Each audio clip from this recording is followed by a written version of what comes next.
আম্মাদান খাদিজাতুল কুবরা রাদিয়াল্লাহু তাআলা আনহা রাসূল সাল্লাল্লাহু আলাইহি ওয়াসাল্লামের উপর সর্বপ্রথম ঈমান আনেন। এরপরে রাসূলুল্লাহ সাল্লাল্লাহু আলাইহি ওয়াসাল্লামের উপর ঈমান আনেন তার বন্ধু হযরত আবু বকর সিদ্দিক রাদিয়াল্লাহু তাআলা আন, যিনি পরবর্তীতে শ্বশুরের মর্যাদা পান। আম্মাদান আয়েশাকে রাসূল সাল্লাল্লাহু আলাইহি ওয়াসাল্লাম যখন বিবাহ করেন তখন আবু বকর সিদ্দিক রাদিয়াল্লাহু তাআলা শ্বশুরের মর্যাদা পান। এরপরে রাসূল সাল্লাল্লাহু আলাইহি ওয়াসাল্লামের উপর ঈমান আনেন হযরত যায়েদ বিন হারিস, রাসূল সাল্লাল্লাহু আলাইহি ওয়াসাল্লামের চাচাতো ভাই হযরত আলী রাদিয়াল্লাহু তাআলা আন, যিনি রাসূল সাল্লাল্লাহু আলাইহি ওয়াসাল্লামের মেয়ের জামাতা হযরত ফাতেমা রাদিয়াল্লাহু তাআলা আনহার স্বামী হযরত আলী রাদিয়াল্লাহু তাআলা আন।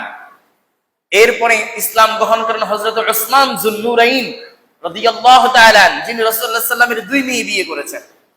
রাসূলুল্লাহ সাল্লাল্লাহু আলাইহি ওয়াসাল্লামের দুই মেয়ে, প্রথম এক মেয়ে বিয়ে করেছে, উনি মারা গেছে। পরে আরেক মেয়ে বিয়ে দিয়েছে, উনিও মারা গেছে। রাসূলুল্লাহ সাল্লাল্লাহু আলাইহি ওয়াসাল্লাম বলছেন, আমার যদি আরেকটা মেয়ে থাকতো ওই মেয়েটারেও আমি উসমানের কাছে বিয়ে দিতাম। কত ভালোবাসতেন, কত আমানতদারিতার সহিত ছিলেন। রাসূলুল্লাহ সাল্লাল্লাহু আলাইহি ওয়াসাল্লাম বলছেন, প্রত্যেক ব্যক্তির, প্রত্যেক নবীর জান্নাতে একজন বন্ধু থাকবে, আর আমার জান্নাতে বন্ধু থাকবে হযরত উসমান রাদিয়াল্লাহু তাআলা আনহু।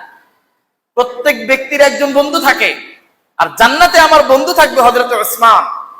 প্রিয় ভাইরা, সাহাবায়ে কেরাম কিভাবে চলতেন, সাহাবায়ে কেরাম কিভাবে আমল করতেন, সাহাবায়ে কেরাম কিভাবে কথা বলতেন, সাহাবায়ে কেরাম কিভাবে চলাফেরা করতেন, দুনিয়াতে থাকতেই আল্লাহ রাসূল সার্টিফিকেট দিয়েছেন যে ওসমান আমার জান্নাতে বন্ধু হবে।